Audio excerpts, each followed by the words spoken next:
Hello my dear students, welcome to my channel Triyasha study centre. Friends, আজকে আমি তোমাদের ইতিহাসের ওপরে দুটি ভিডিও ছাড়ছি। আজকের সকাল 11:30 12টার মধ্যে তোমরা পেয়ে যাবে ইতিহাসের যে এমসিকিউ আছে, এমসিকিউর লাস্ট মিনিট সাজেশন। এমসিকিউর লাস্ট মিনিট সাজেশন তোমরা জানো, তোমাদের অধ্যায় ভিত্তিক আমি এমসিকিউ সাজেশন দিয়েছিলাম, কিন্তু লাস্ট মিনিট সাজেশন তো দিতেই হয়, এবং যদি কোনো চ্যাপ্টার বাকি থাকে সেটিও তার সঙ্গে অ্যাড করে পুরো লাস্ট মিনিট সাজেশন দিয়েছি।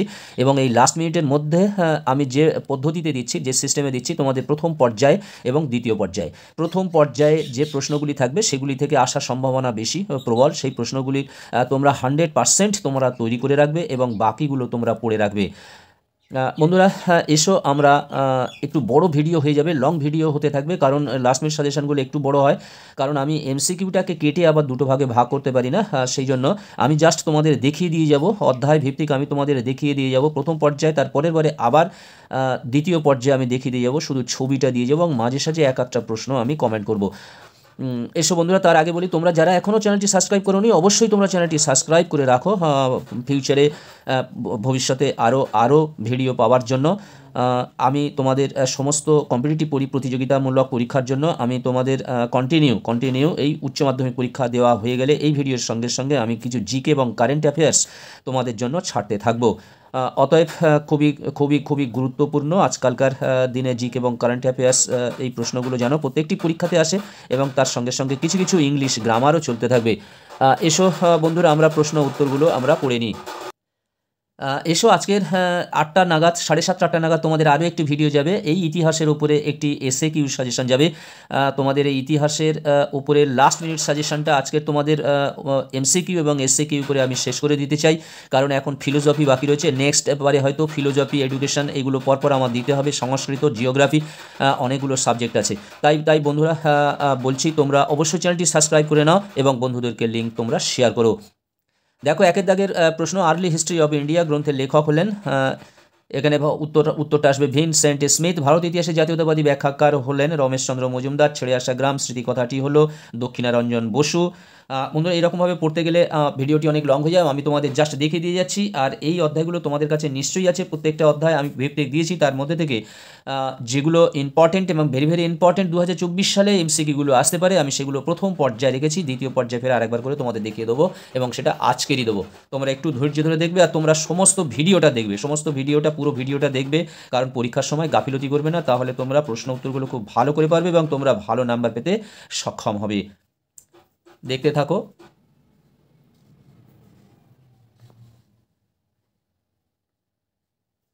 এটি প্রথম পেজ।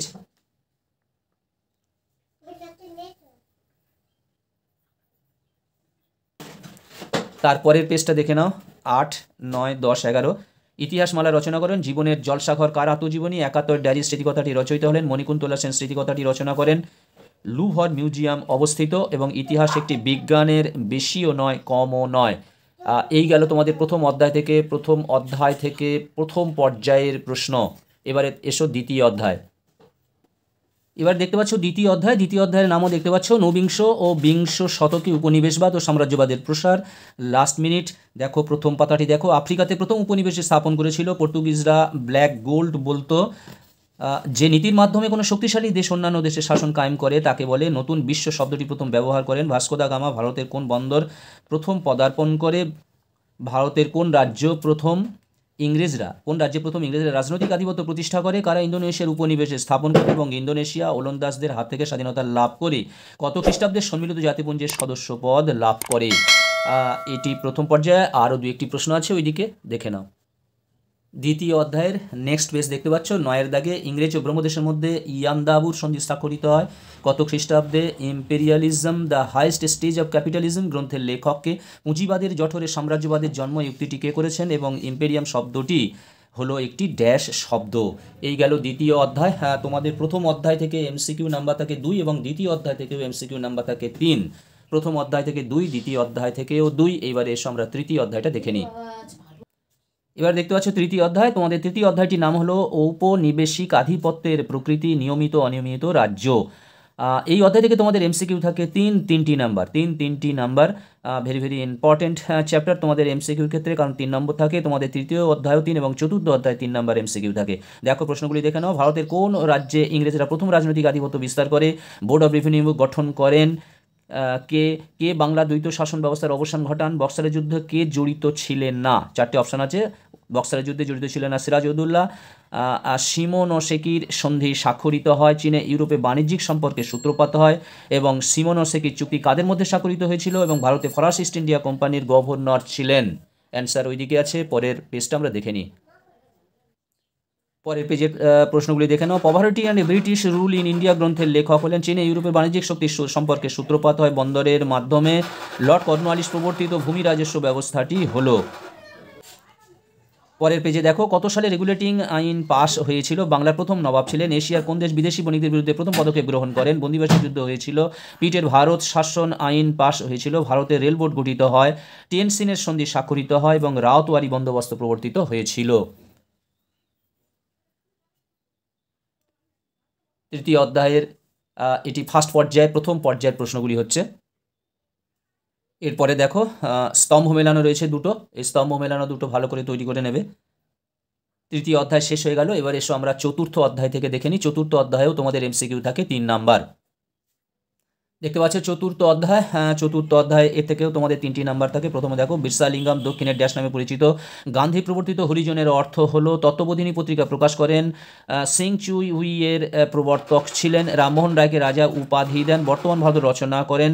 কুওমিন্টাং এর প্রতিষ্ঠাতাকে? দক্ষিণ ভারতে বিদ্যাসাগর বলা হয়? সত্য শতক সমাজ প্রতিষ্ঠা করেন? শ্রীরামপুর ত্রয়ী নামে পরিচিত কারা শুদ্ধি আন্দোলন প্রবর্তক ছিলেন? এটা প্রথম পাতা গেল। এবার আমি তোমাদের দেখাবো দ্বিতীয় পেজ। দ্বিতীয় পেজ দেখতে পাচ্ছ, ভারত এশিয়াটিক সোসাইটি প্রতিষ্ঠিত হয় কোন গভর্নর জেনারেল আমলে? মেঘলে মিনিটস গৃহীত হয়? মোহামেডান অ্যাংলো ওরিয়েন্টাল কলেজের প্রথম অধ্যক্ষ ছিলেন? অল ইন্ডিয়া ডিপ্রেসড ক্লাসেস কংগ্রেসের প্রতিষ্ঠাতা ছিলেন? আত্মীয় সভা প্রতিষ্ঠিত হয়েছিল? আত্মীয় সভা প্রতিষ্ঠিত হয়েছিল। তত্ত্ববোধিনী পত্রিকার সম্পাদক ছিলেন? এবং চীনে 4 মে আন্দোলনের নিরিখে জিউ গুয়ো স্লোগানের অর্থ ছিল? এই কটি প্রশ্ন ছিল চতুর্থ অধ্যায় তোমাদের প্রথম পর্যায়ের প্রশ্ন। এবার এসো আমরা পঞ্চম অধ্যায়টা দেখে নিই। এটি তোমাদের পঞ্চম অধ্যায় ঔপনিবেশিক ভারতের শাসন। এর থেকেও তোমাদের এমসিকিউ থাকে 3 নাম্বার। তিনটি নাম্বার থাকে, অতএব বুঝতে পারছো ইম্পর্টেন্ট। বারদৌলি সত্যাগ্রহের নেতৃত্ব দেন কে? লগ্ন চুক্তি কবে সম্পাদিত হয়? নবান্ন নাটকের রচয়িতা হলেন? 1909 খ্রিস্টাব্দে ভারতের ভাইসরয় ছিলেন? সর্ববৃহৎ দেশীয় রাজ্যটি হলো? নাও অর নেভার পুস্তকটি লেখেন? এবং জালিয়ানওয়ালাবাগের হত্যাকাণ্ড ঘটেছিল 1919-এর 13 এপ্রিল। যাই হোক, এর পরের পেজেতে আমি তোমাদের দেখাচ্ছি পঞ্চম অধ্যায় থেকে। পঞ্চম অধ্যায়ের পরের পেজ, দ্য ইন্ডিয়ান মুসলমানস গ্রন্থটির রচয়িতা হলেন? মিরাট ষড়যন্ত্র মামলায় অভিযুক্ত ননকে না সোমনাথ লাহিড়ী? আচ্ছা, বাংলায় 50-এর মন্বন্তর হয়? বাংলায় 50-এর মন্বন্তর হয়। মুসলিম লীগের কোন অধিবেশন পাকিস্তান দাবি করা হয়? বাংলা দুর্ভিক্ষের সময় ভারতের ভাইসরয় ছিলেন এবং পৃথক নির্বাচন নীতি প্রবর্তিত হয় যে আইন দ্বারা? সেটি হলো 1909 খ্রিস্টাব্দের ভারত শাসন আইন। এই ছিল তোমাদের পঞ্চম অধ্যায়ের প্রথম পর্যায়ের ইম্পর্টেন্ট প্রশ্নগুলি। এবার এসো আমরা আসি ষষ্ঠ অধ্যায় এবং সপ্তম অধ্যায় তোমাদের কাছে খুব ইম্পর্টেন্ট। তোমাদের ষষ্ঠ অধ্যায় থেকেও 3 এবং সপ্তম অষ্টম অধ্যায় থেকে তোমাদের 4টি করে নাম্বার থাকবে। এসো আমরা ষষ্ঠ অধ্যায়টা দেখে নিই। এটি তোমাদের দেওয়া আছে। এই অধ্যায়গুলো তোমাদের আমি প্রত্যেকটা অধ্যায় ভিত্তিক দিয়েছি। আজকে তোমাদের অধ্যায়গুলো থেকে ইম্পর্টেন্টগুলো তোমাদের মার্কিং করে দিয়েছি এবং সমস্ত এমসিকিউ একত্রে। তোমরা জানো যে এমসিকিউ বারবার লেখা যায় না। এগুলো সালের প্রশ্ন থেকে স্ক্রুটিনি করে তারপরে এই ইম্পর্টেন্টগুলো আমাকে নিয়ে আসতে হয়েছে প্রথম সারিতে। দেখতে পাচ্ছ ষষ্ঠ অধ্যায়, দ্বিতীয় বিশ্বযুদ্ধ ও উপনিবেশ সমূহ। প্রথম পেজটা দেখো। ত্রিপুরী কংগ্রেসের অধিবেশনে সুভাষচন্দ্র বসু প্রতিদ্বন্দ্বী ছিলেন? নৌ বিদ্রোহ প্রথম শুরু হয়? ভারতের স্বাধীনতা আইন পাশ হয়? ব্রিটিশ ভারতের শেষ ভাইসরয় ছিলেন? আজাদ হিন্দ সরকার কোথায় প্রতিষ্ঠিত হয়েছিল? ক্রিপস মিশন যখন ভারতে এসেছিল তখন ব্রিটিশ প্রধানমন্ত্রী কে ছিলেন? দ্বিতীয় বিশ্বযুদ্ধের সময় মার্কিন রাষ্ট্রপতি ছিলেন? দেখো, এটা প্রথম পেজ। এরপরে আমি আসছি পরের পেজেতে। ষষ্ঠ অধ্যায় 3টি এমসিকিউ নাম্বার থাকে, ভেরি ভেরি ইম্পর্টেন্ট। তারপরের প্রশ্ন দেখতে পাচ্ছ, স্বাধীন ইন্দোনেশিয়ার জন্ম হয়? ওলন্দাজদের হাত থেকে ইন্দোনেশিয়া স্বাধীনতা লাভ করে সম্মিলিত জাতিপুঞ্জের সদস্যপদ লাভ করে। মানে স্বাধীনতা লাভ করে তারা সম্মিলিত জাতিপুঞ্জের সদস্যপদও হয়ে থাকে। এই দুটি প্রশ্ন এই পেজে, থার্ড পেজে যাচ্ছি। থার্ড পেজ থেকে এই দুটি ম্যাচিং তোমরা তৈরি করে রাখো। RIN বিদ্রোহ 1946, ক্রিপস মিশন 1942, লিনিলিথগো প্রস্তাব 1940 এবং আজাদ হিন্দ সরকার 1943। এরপরে নিচের দিকে দেখো জেনারেল তোজো জাপান, হো চি মিন ভিয়েতনাম, চৌ এন লাই চীন এবং ডক্টর সুকর্ণ এটা হবে ইন্দোনেশিয়া। আমরা এসে গেছি সপ্তম অধ্যায়, আর একটি অধ্যায় বাকি আছে। সপ্তম অষ্টম 4টি করে নাম্বার থাকে, 4 নাম্বার, অর্থাৎ ভেরি ভেরি ইম্পর্টেন্ট এই দুটি চ্যাপ্টার, অবশ্যই ভালো করে দেখো। ন্যাটো গঠিত হয়। দ্বিতীয় বিশ্বযুদ্ধের সময় মার্কিন যুক্তরাষ্ট্রের রাষ্ট্রপতি ছিলেন। ঠান্ডা লড়াই কথাটা প্রথম ব্যবহার করেন। সুয়েজ খাল জাতীয়করণ করেন। ইয়াল্টা সম্মেলন আহুত হয়। প্যাট্রিক লুমুম্বা কোন রাষ্ট্রের প্রধানমন্ত্রী ছিলেন? মাই লাই ঘটনাটি ঘটে। ফাল্টন বক্তৃতা প্রদান করেন এবং দিয়েন বিয়েন ফুর যুদ্ধে জয়ী হয়েছিল। নেক্সট পেজে আমরা যাচ্ছি, চলছে সপ্তম অধ্যায়। সপ্তম অধ্যায় দ্বিতীয় পেজ দেখো। জেনারেল নেগুইভ কোন দেশের সেনানায়ক ছিলেন? পেরেস্ত্রৈকার প্রবর্তক ছিলেন। টেট অভিযান কবে সংগঠিত হয়? 27 দফা দাবি পেশ করা হয়েছিল কোন সম্মেলনে? বান্দুং সম্মেলনে চীনের প্রতিনিধিত্ব করেন। তারপরে দেখতে পাচ্ছ জোট নিরপেক্ষ আন্দোলনের প্রধান উদ্যোক্তা ছিলেন এবং পঞ্চশীল চুক্তি স্বাক্ষরিত হয়েছিল ভারতের সঙ্গে চীনের পঞ্চশীল চুক্তি স্বাক্ষরিত হয়েছিল। এই গেল তোমাদের সপ্তম অধ্যায়ের প্রথম পর্যায়ের প্রশ্ন। এবারে লাস্ট চ্যাপ্টার আছে অষ্টম অধ্যায়। অষ্টম অধ্যায়টা দেখে নাও। অষ্টম অধ্যায়ের নাম হলো উপনিবেশীকরণ। এই চ্যাপ্টারটি থেকে তোমাদের 4টি নাম্বার আছে এমসিকিউতে। দেখো একের দাগের প্রশ্ন। নিয়ন্ত্রিত গণতন্ত্র ধারণাটি কোন ব্যক্তির সাথে সম্পর্কিত? বাংলাদেশের আইনসভার নাম হলো। স্বাধীন ভারতের প্রথম পঞ্চবার্ষিকী পরিকল্পনার মেয়াদ ছিল। ভারতের পরমাণু শক্তি কমিশনের প্রথম চেয়ারম্যান কে ছিলেন? ঢাকায় বা সার্কের প্রথম শীর্ষ সম্মেলন অনুষ্ঠিত হয়। ভারতীয় পরিকল্পনা কমিশনের মূল রূপকার ছিলেন। ভারতের সংবিধান কার্যকরী হয়। সার্কের ধারণা কার মস্তিষ্ক প্রসূত এবং 1951 খ্রিস্টাব্দে প্রথম ইন্ডিয়ান ইনস্টিটিউট অফ টেকনোলজি স্থাপিত হয়। পরের পেজে যাচ্ছি বন্ধুরা। তোমরা যারা চ্যানেলটি সাবস্ক্রাইব করোনি অবশ্যই তোমরা চ্যানেলটি সাবস্ক্রাইব করে নাও এবং বন্ধুদেরকে লিঙ্ক শেয়ার করো। দেখো প্রথম পর্যায়ে আরও 3টি প্রশ্ন। ভারতীয় পরিকল্পনা কমিশন ও যোজনা কমিশন কবে গঠিত হয়েছিল? সার্কের বর্তমান সদস্য সংখ্যা হলো। বাংলাদেশের জাতির জনক বলা হয়। এই গেল প্রথম পর্যায়ের প্রশ্ন তোমাদের শেষ হলো। এবার আমি তোমাদের দ্বিতীয় পর্যায়ের প্রশ্নগুলি আমি জাস্ট দেখিয়ে দিচ্ছি, তোমরা সেগুলো খুব ভালো করে করবে। এছাড়া তোমাদের প্রত্যেক অধ্যায় ভিত্তিক যদি তোমরা দেখে নাও তাহলে দেখবে এই প্রশ্নগুলির সঙ্গে প্রচুর সব মিল হয়েই আছে। দেখতে পাচ্ছ প্রথম অধ্যায় দ্বিতীয় পর্যায়ের প্রশ্ন। আমি আর পড়ছি না, দেরি হয়ে যাবে। দেখো 14 দাগ এবং 15 দাগ দেওয়া রয়েছে। চলো পরের পেজে যাই। দেখো চলছে প্রথম অধ্যায়ের দ্বিতীয় পর্যায়। এই পর্যন্তই শেষ হয়ে গেল। প্রথম অধ্যায়টি শেষ হলো। এবার এসো দ্বিতীয় অধ্যায় দ্বিতীয় পর্যায় দেখে নি। দেখতে পাচ্ছ দ্বিতীয় অধ্যায় দ্বিতীয় পর্যায় 13 থেকে দেখতে পাচ্ছ।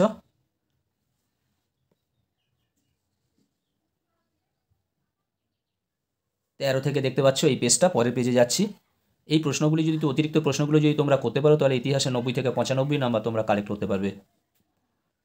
দেখো দেখতে পাচ্ছ তৃতীয় অধ্যায় চলছে। এখানে 9, 10, 11 এই 3টি প্রশ্ন এখানে আছে। 9, 10, 11 দ্বিতীয় পর্যায়ের প্রশ্ন এবং পরের পাতাতে আমি দেখাচ্ছি। দেখো তৃতীয় অধ্যায় দ্বিতীয় পর্যায়ের এক্সট্রা অতিরিক্ত প্রশ্ন কয়েকটি দেওয়া আছে। দেখো 25 থেকে 35 পর্যন্ত দেওয়া আছে।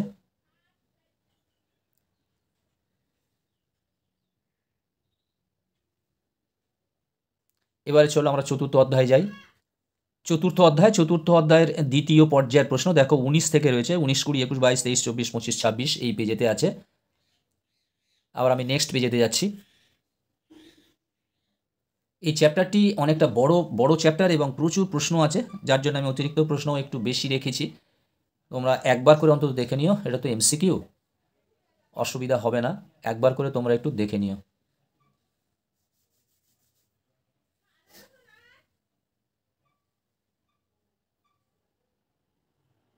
এসো এবার পঞ্চম অধ্যায়।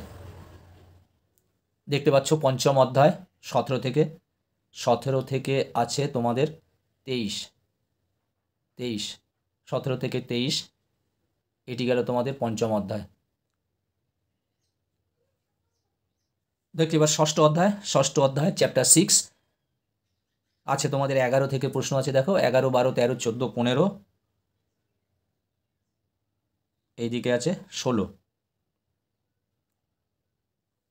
পরের পেজে দেখো, পরের পেজ 17, 18, 19, 20, 21 এই কটাও তোমরা পড়ে রেখে দেবে। পরে দেখতে পাচ্ছ চ্যাপ্টার 7 সেকেন্ড পর্যায়ের যে প্রশ্নগুলো আছে। বন্ধুরা তোমরা যারা চ্যানেলটি সাবস্ক্রাইব করোনি অবশ্যই তোমরা চ্যানেলটি সাবস্ক্রাইব করে নাও এবং বন্ধুদেরকে লিঙ্ক শেয়ার করো। পরের পেজে আমরা যাচ্ছি। চ্যাপ্টার 7-এর অতিরিক্ত প্রশ্ন,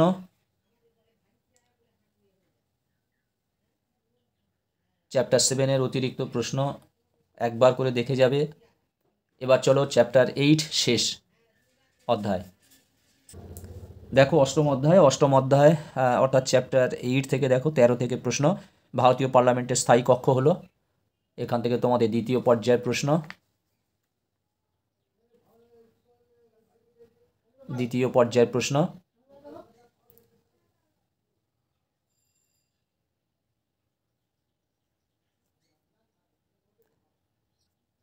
বন্ধুরা ইতিহাসের এমসিকিউ লাস্ট মিনিট সাজেশন এখানে শেষ হলো। আজকের আমি তোমাদের 8টার মধ্যে আরও একটি সাজেশন ছাড়বো ইতিহাসেরই প্রশ্ন, এসএকিউ সাজেশন। তারপরে আগামীকাল শিক্ষাবিজ্ঞান কিংবা ফিলোসফি যে কোনো একটি বিষয়ের লাস্ট মিনিট সাজেশন ছাড়বো। তোমরা যারা চ্যানেলটি সাবস্ক্রাইব করোনি অবশ্যই তোমরা চ্যানেলটি সাবস্ক্রাইব করে নাও, বন্ধুদেরকে লিঙ্ক শেয়ার করো এবং তোমরা সবাই ভালো থাকবে, সুস্থ থাকবে, তোমাদের সকলের পরীক্ষা ভালো হোক এই আশা রাখি। আজকের মতো ভিডিওটি শেষ করলাম, আবার আগামীকাল কথা হবে আরও একটি ভিডিও নিয়ে।